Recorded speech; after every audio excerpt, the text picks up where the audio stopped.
Olá, pessoal. Em continuidade à nossa aula de processos de usinagem e fresamento, tá? Então, nessa videoaula, a gente vai acompanhar, verificar, né, os itens que devem ser definidos, que devem ser checados para o planejamento de um processo de fresamento, certo? Então, eu vou passar um exercício para vocês e uma das questões tem a ver com esse planejamento do processo de fresamento. Tá? São os itens que devem ser avaliados e definidos, tá? Pela engenharia. Então, quais são esses itens, né? Primeiro, o equipamento, obviamente, isso vai gerar a questão da capacidade de potência desse equipamento, né? A rigidez do equipamento. Então, vai acontecer duas situações, ou você está numa fase tão preliminar de planejamento que ainda não adquiriu esse equipamento. Então, você vai ter a chance de adquirir um equipamento mais favorável, pensando em outras questões. Aí é um processo que envolve outros aspectos. E também aquele ao qual você já tem um equipamento e vai usar os recursos que estão disponibilizados nele, né? Então, precisa conhecer esse equipamento e principalmente as características de potência, rigidez, movimentação que ele fornece aí, tá? As possibilidades. E aí vem a estabilidade da peça, isso tem a ver com a fixação dela no equipamento, né? Então, nos processos de usinagem, existe a mesa, né, que normalmente é onde fixa a peça, e ali tem um dispositivo onde essa peça é fixada. E, normalmente, então, esse dispositivo pode ter um projeto específico para atender uma determinada produção em massa, que é bem comum. Ou seja, ele é desenvolvido especificamente para uma aplicação, né? Então, esse é um item importante de ser definido, porque vai influenciar muito no processo em si, já que precisa ter uma estabilidade, uma rigidez ali, caso haja movimentação, a menor que for, vai ter resultados negativos na usinagem, né? O balanço, então, é aquela distância que eu comentei com vocês, venho falando, né? Que é a distância aqui da parte de fixação da ferramenta no cabeçote até a aresta de corte propriamente. Então, quanto maior essa distância, maior a tendência à vibração e à instabilidade do equipamento. Então, o ideal é que seja selecionado o balanço mais curto possível, né? Só que às vezes isso não é possível, dada ao furo, a uma distância, aí precisa de uma barra mais comprida aí de fresamento. Tá? E existem as barras antivibratórias, nesse caso, quando esses balanços são realmente longos e necessários que sejam longos. Questão do passo, né? Eu falei do passo diferencial, inclusive, numa aula anterior, uma videoaula anterior, falei sobre o passo, né? O passo, então, é essa distância, esse desenho que a gente está vendo aqui, é como se você estivesse vendo a fresa e aqui as pastilhas de corte, né?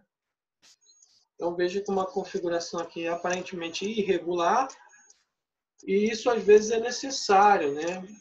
Então, usar o passo correto. Nós vimos também que quanto maior a quantidade de arestas de corte, é para a usinagem mais hardware, né? Aquela H mais difícil, né?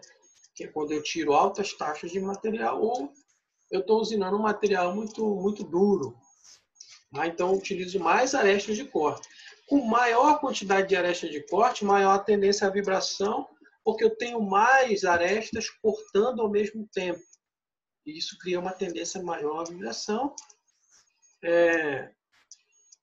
E aí, esse passo que está identificado pela quantidade de arestas de corte, pelo tamanho da fresa, ali, a distância entre uma aresta de corte e outra, e o recurso de utilizar um passo irregular, ou seja, como está aqui, né? Distâncias diferentes. Você percebe que aqui tem uma distância, aqui tem uma distância menor. E isso para evitar a vibração. Então, use o passo correto da fresa para a operação. Então, para materiais, para usinagens hardware mais pesadas, então utilizar um passo menor, essa questão. A fim de assegurar que não haja muitas pastilhas em corte ao mesmo tempo, porque isso pode causar vibração, aquela questão de muitas pastilhas cortando ao mesmo tempo. Contato de corte. Assegure-se que há contato suficiente da pastilha em peças estreitas ou durante o fresamento com interrupções. Então, assegurar que sempre haja um contato da pastilha nesse movimento. Então, em qualquer processo de usinagem, principalmente do fresamento, que ele é tem muita flexibilidade de movimentos, né? A gente viu os equipamentos que possuem 3, 4, 5 eixos, então permite uma grande flexibilidade em movimentação e várias opções também de realizar o mesmo tipo de corte utilizando movimentos diferentes. Então, essa questão da movimentação deve ser muito estudada, né? E melhorada ao longo de que venha sendo encontrado problemas no que vem sendo feito. Escolha da geometria, então isso aí também falamos várias vezes, né? A geometria é selecionada de acordo com o tipo de trabalho, né? E com o tipo de usinagem, se é desbaste, se é acabamento, se é mais pesada essa usinagem, eu vou tirar mais material, menos material, né? Então, aí vai definir a escolha da geometria, negativa, positiva. Então, use as pastilhas intercambiáveis com geometria positiva sempre que possível para ação de corte suave, consumo mais baixo de potência, certo? Avanço, então, é outro item que deve ser definido. Então, aqui, lembre que a gente está vendo os itens que devem ser definidos no planejamento de um processo de usinagem. Então, tudo isso aqui, a gente já passou vários itens aqui, capacidade de equipamento, estabilidade, balanço, passo, contato de corte, escolha da geometria e agora o uso do avanço correto, né? O avanço é de acordo com o tipo de fresa, o tipo de movimento, velocidade. Então, tem muitas coisas relacionadas. É um dos principais parâmetros aí no fresamento, o avanço por dente, né?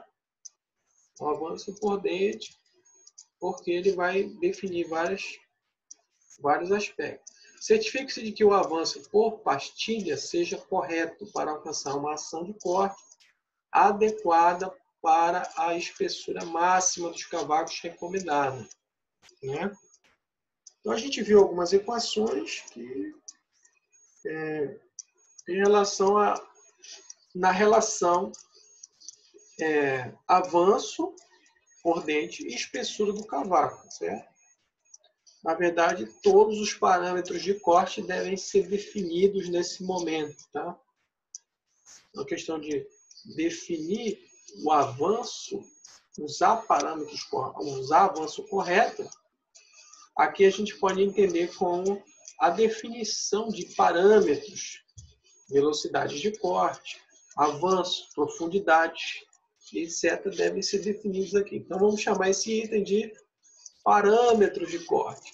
Nos itens parâmetros de corte, eu devo fazer alguns cálculos, como eu falei. E aí você vai conhecer a espessura, a largura do cavaco, as taxas de remoção, por exemplo, que é a própria produtividade que o processo vai dar, tá? Velocidades,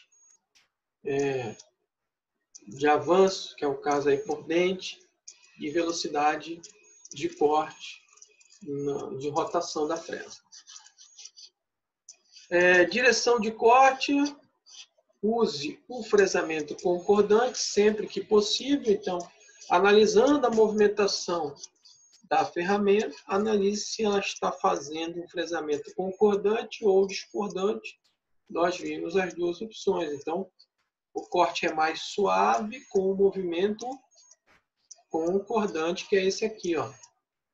Onde ela corta, ela gira no mesmo sentido que a fresa, a mesa se movimenta. Então, ela está vindo aqui e essa aqui, elas vão se encontrar no mesmo.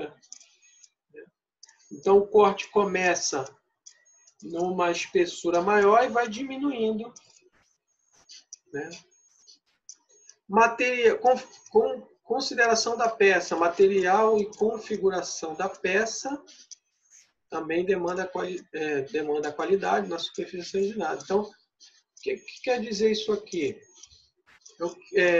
O que você vai retirar de material? Isso aí tem que ser estudado, né? Qual a rugosidade que é exigida na peça? Então, venho sempre falando sobre esses itens. O objetivo principal da usinagem é o quê? Fabricação de peças com geometrias complexas que outros processos não podem fornecer e tolerâncias dimensionais, geométricas, de posição, de forma, etc., que outros processos não podem fornecer, e a rugosidade, que é o acabamento superficial. Então, esses são os objetivos principais aí da usinagem. Então, quando a gente fala da peça, né? Qual é o material? Obviamente, qual é o material, né, dessa peça que eu vou usinar? O que eu vou retirar de material? Aí vai definir como eu vou retirar e qual a qualidade exigida para essa superfície, que é a rugosidade. Certo? E aí, então, vem a seleção da ferramenta também com isso, né? Com essa questão do material, a escolha da classe da ferramenta que deve ser adequada para o tipo de material que vai ser cortado, né? Então, aqui se aplica a mesma regra lá do torneamento, que a gente falou bastante, da usinabilidade, aquela primeira parte, que ela é geral, se aplica a todos os processos. Ferramentas para fresamento antivibratórios, a gente já falou sobre isso, né? Quando elas são longas aí, para longos balanços acima de 4 vezes o diâmetro da ferramenta, a tendência à vibração pode tornar-se mais visível e as fresas antivibratórias podem melhorar a produtividade significativamente. Então, quando é necessário esse tipo de configuração, fresas mais longas, né? E aí, então, devido a ela precisar entrar num furo, etc., então, o ideal é que se utilize fresas antivibratórias. Aí a gente já falou sobre isso. Ângulo de posição da ferramenta, então isso vai depender da aplicação, né? A regra geral é 45 graus, você começa aí, né? 45, né? E se você tem maiores avanços, vai diminuindo esse ângulo. Se você quer tirar mais material, aumenta esse ângulo, essa questão aí. A posição, né? O diâmetro da fresa em relação ao corte que você vai fazer, em relação à largura da peça, né? Observando aqueles detalhes da área de corte desse diâmetro, né?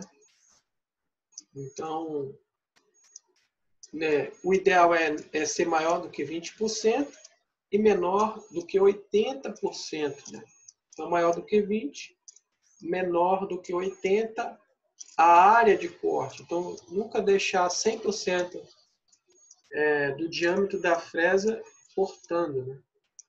E também menor que 20%, a questão é que fica de baixa produtividade. Outra questão em relação à posição da fresa, que ela não esteja alinhada com o centro, como está aqui, ó. Então isso aqui deve ser evitado, né? Ou seja, ela está na aresta aqui, bem na linha de centro dela, né? Então, ou ela fica mais para dentro ou mais para fora em relação a isso aqui. Isso é o ideal, né? A gente já viu sobre isso. Aqui é uma revisão daquilo que a gente vem vendo e relacionando os itens, né? Entrada e saída da fresa pode ser observada ao fazer rolagem para dentro do corte. A espessura do cavaco na saída é quase zero. Então, isso é a questão ideal, né? Aqui, ó. Então, ela entra. A gente já viu esse aspecto aqui, ó. Tá? É o fresamento concordante, né? Olha, ó, ela está se movimentando nesse sentido e ela está girando nesse sentido. Então, aqui o corte vai iniciar uma espessura maior e vai diminuindo ao longo do ponto.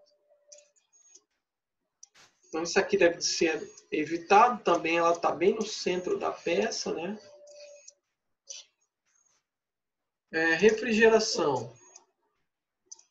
Use refrigeração somente se considerar necessário. Geralmente o fresamento é melhor sem refrigeração. Isso aí já vinham falando, né? Os processos de usinagem modernos tendem a não utilizar refrigeração, a não ser que haja temperatura muito elevada. Para você usar a refrigeração, precisa fazer um estudo, né? E qual tipo, né? Então, existem gases, por exemplo, que já são utilizados. Existe a refrigeração líquida com fluidos de corte, né? Então, os fluidos, eles baixam a temperatura. A questão e o cuidado é que se deve ter é com o choque térmico, tanto das ferramentas como da peça, se isso pode alterar significativamente as propriedades mecânicas do material da peça, né? E da ferramenta ao ponto de de reduzir a vida útil dela, certo? E aí vai gerar um prejuízo. Então, a primeira opção é não utilizar a refrigeração, né? Os equipamentos modernos utilizam ar comprimido não para refrigerar, mas para retirada do cavaco. Vocês viram nos vídeos práticos que eu mandei. Ali está injetando ar comprimido e, de certa forma, esse ar comprimido também traz uma refrigeração ali naquele momento, né? Agora, quando realmente o mais eficiente em termos de redução de calor é o fluido, né? Líquido, né? Que tem uma emulsão, né? Um óleo e água ali. Tá? Eu vou mandar um vídeo para vocês sobre lubrificantes aí, agentes utilizados, mas já existem gases que são utilizados também para refrigeração. Como o processo de fresamento é intermitente, então essas arestas elas não aquecem tanto, né? A tendência moderna, a gente viu, é que sejam retirados menos materiais, uma espessura menor do material, mas em altas velocidades. Então é uma tendência moderna e o que não faz com que não aqueça tanto essas regiões de corte. Manutenção. Então, os itens de manutenção a serem observados, a parte de fresamento a gente falou, na parte de torneamento a gente falou, na parte de usinabilidade também falamos, elas valem aqui, né? Então, no planejamento, para o planejamento do processo, você deve especificar quando que deve ser checado, trocado as ferramentas, a cada quantas peças vai ser trocada ou mudada de posição para utilizar outra aresta de corte, né? Porque ela usa uma aresta ou duas aqui e depois pode usar o outro lado e ainda algumas se inverterem aqui, né? Ok? Então siga as recomendações de manutenção da ferramenta, monitore o desgaste da ferramenta. Então, Tudo isso faz parte do planejamento e a manutenção também, que é checagem de ferramenta, momento de troca, né? Porque você não quer uma ferramenta desgastada, vai causar problemas de rugosidade na peça, que pode inutilizar a peça e você ter que jogar a peça, sucatear a peça de produção, porque você não planejou a troca da ferramenta no momento adequado e você fica esperando dar problema. Então, isso acaba, ao longo do tempo, gerando mais prejuízo do que benefício. Né? Tá. Ok? Então, esses foram os itens. Essa parte aqui dos cálculos eu vou trazer em outro vídeo, porque acaba sendo longo, nós já estamos com 20 minutos. Certo? Então, esses são os itens. Temos uma pergunta no exercício que eu vou contar para vocês sobre esses itens que devem ser definidos no planejamento do processo de fresamento. Ok? Então, até o próximo vídeo. Bons estudos. Deixa eu fechar aqui.